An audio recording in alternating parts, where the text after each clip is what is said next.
Muy buenas noches, soy el estudiante Fabián Leonardo Gómez.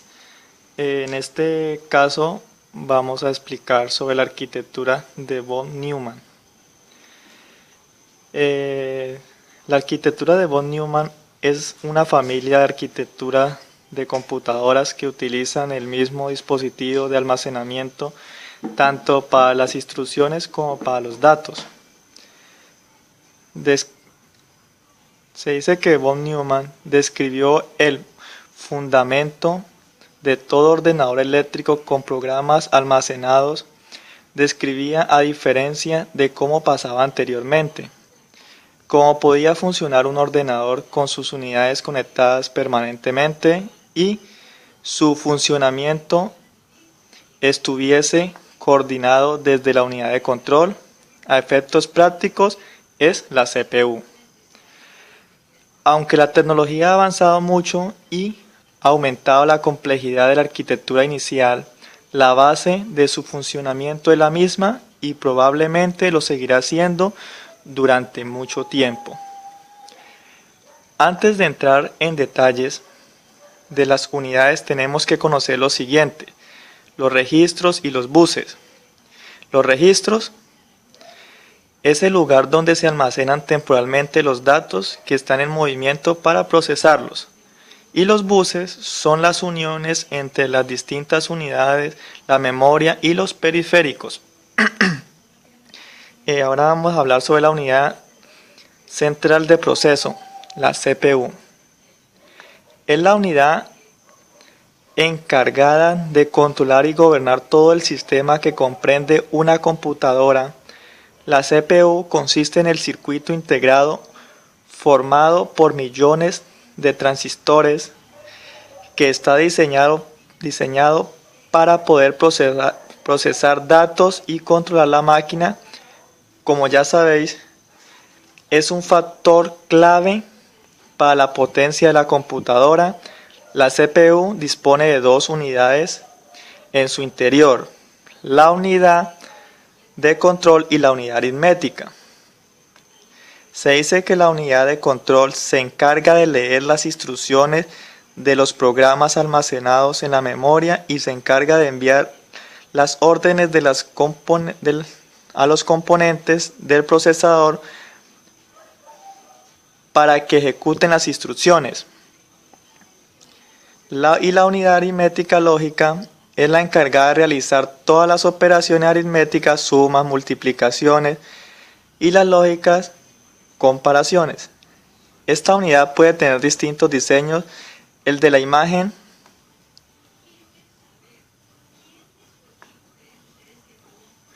muestra el diseño más básico, donde el acumulador vuelve a usarse en la operación. En la actualidad, lo normal es que el acumulador no se mezcle con los registros de entrada.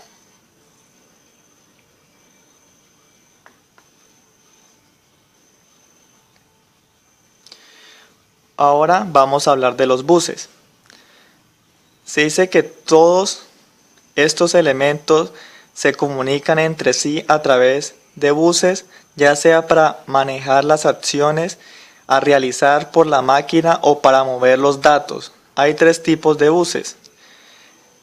Está el bus de datos. Es el que permite el intercambio de datos, ya sean instrucciones o datos, con el resto de elementos de la arquitectura.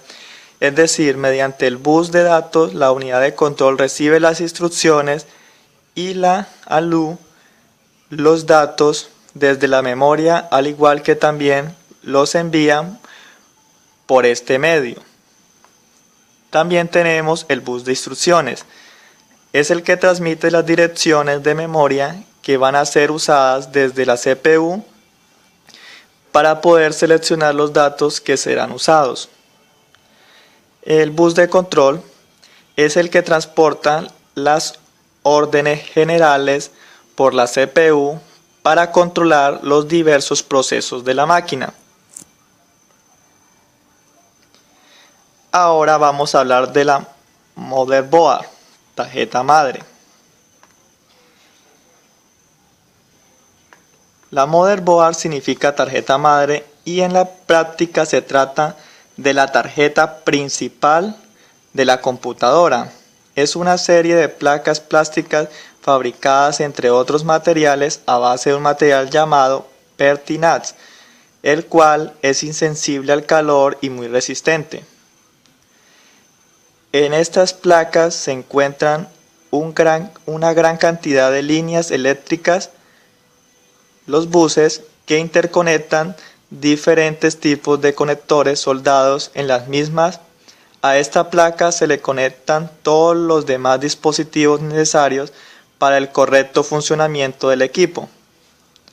Entre ellas, las tarjetas de expansión, unidad de disco duro, unidades ópticas, suministro eléctrico, el microprocesador, etc. Ahora vamos a hablar sobre el microprocesador. Se dice que es el conjunto de circuitos sumamente complejos integrados por componentes eléctricos microscópicos encapsulados en un pequeño chip. Se encarga de la coordinación y dirección de todas las operaciones que se llevan a cabo entre los diversos dispositivos de la computadora, tales como la memoria RAM, las unidades de disco duro, la ejecución de instrucciones de los programas, el control hacia los puertos de comunicación, las operaciones matemáticas, etc. Se le puede denominar indistintamente entre procesador y microprocesador. Actualmente se está llegando al límite de la miniaturización de los componentes internos y se tiene la visión de que tendrán que desarrollar nuevos procesadores basados en la computación cuántica, uso de kilobytes en lugar de bits de la computación clásica. Entre los microprocesadores encontramos las marcas más reconocidas, entre ellas está la Intel, que se deriva en diferentes modelos. Se encuentra la Intel i5-750 Quad y está la Intel i7-920x58 Quad. Está también la i7-980 Extreme 6. También tenemos otra marca reconocida que es la AMD. Entre ellas encontramos los modelos Gamma 386SX y la AMD Athlon, entre otras, pero solo nos dedicaremos a hablar de las más conocidas. Ahora vamos a hablar sobre el disco duro. Se dice que un disco duro es un disco magnético en el que puedes almacenar datos de ordenador. El disco duro es la parte de tu ordenador que contiene la información eléctrica y donde se almacenan todos los programas. El software es uno de los componentes del hardware más importante dentro de tu PC. Un disco duro puede llegar a almacenar más de 100 gigabytes. Vamos a hablar un poco de los componentes del disco duro. Normalmente un disco duro consiste en varios discos o platos. Cada disco requiere 2 cabezales de lectura, grabación, uno para cada lado. Todos los cabezales de lectura, grabación están unidos a un solo brazo de acceso, de modo que no puedan moverse independientemente. Cada disco tiene el mismo número de pistas y a la parte de la pista que corta a través de todos los discos se le llama cilindro. Ahora vamos a hablar de las ranuras de expansión y la fuente de poder. Comenzaremos con la fuente de poder. Se dice que la fuente de poder o de alimentación es un dispositivo que se monta en el gabinete de la computadora y que se encarga básicamente de transformar la corriente alterna de la línea eléctrica comercial en corriente directa. la cual es utilizada por los elementos eléctricos, electrónicos y eléctricos de la computadora.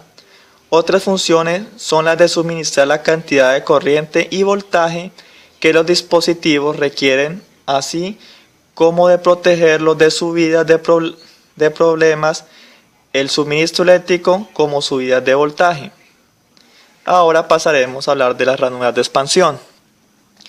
Se trata de un bloque plástico que integra una ranura con una forma especial y con una cierta cantidad de conectores, los cuales permiten la conexión de tarjetas de expansión y así lograr que la computadora goce de mayores capacidades escalables. Otras dos formas con las que comúnmente se les denomina a las ranuras de expansión son slot y bus. La palabra slot simplemente es la palabra ranura traducida del inglés, mientras que bus hace referencia a un estándar de líneas eléctricas que se encargan de transmitir los datos. Es importante mencionar que una ranura de expansión no es un puerto, excepto la ranura AGP, ya que algunos sitios web mencionan ellos en sus definiciones. Ahora pasaremos a hablar de la memoria RAM y la memoria ROM. Empezaremos con la memoria RAM. La memoria principal en la arquitectura inicial era directamente la RAM, pero esto ha evolucionado y se han añadido memorias caché e implementado algoritmos que predicen qué datos vamos a usar más frecuentemente. Hay dos tipos básicos de memoria RAM: la RAM dinámica DRAM, RAM estática SDRAM. Los dos tipos de memoria RAM se diferencian en la tecnología que utilizan para guardar los datos. La memoria RAM dinámica es la más común, necesita actualizarse miles de veces por segundo, mientras que la memoria RAM estática no necesita actualizarse, por lo que es más rápida, aunque también es más cara. Ambos tipos de memoria RAM son volátiles, es decir, que pierden su contenido cuando se apaga el equipo. Ahora la memoria ROM. La memoria ROM o memoria de solo lectura es la memoria que utiliza para almacenar los programas que componen en marcha el ordenador y realizan los diagnósticos. La mayoría de los ordenadores tienen una cantidad pequeña de memoria ROM, algunos miles de bytes. Aunque es un poco difícil de comprender a la primera, es esencial conocer las bases de la computación. Cuando uno se dedica a la programación y así llegar a comprender cómo afecta a nuestros programas a la interacción del sistema, aunque actualmente muchos lenguajes nos abstraen de todo esto, pero eso ya sería entrar a la arquitectura del software. Espero que hayan entendido un poco sobre la arquitectura de von Neumann. Muchas gracias.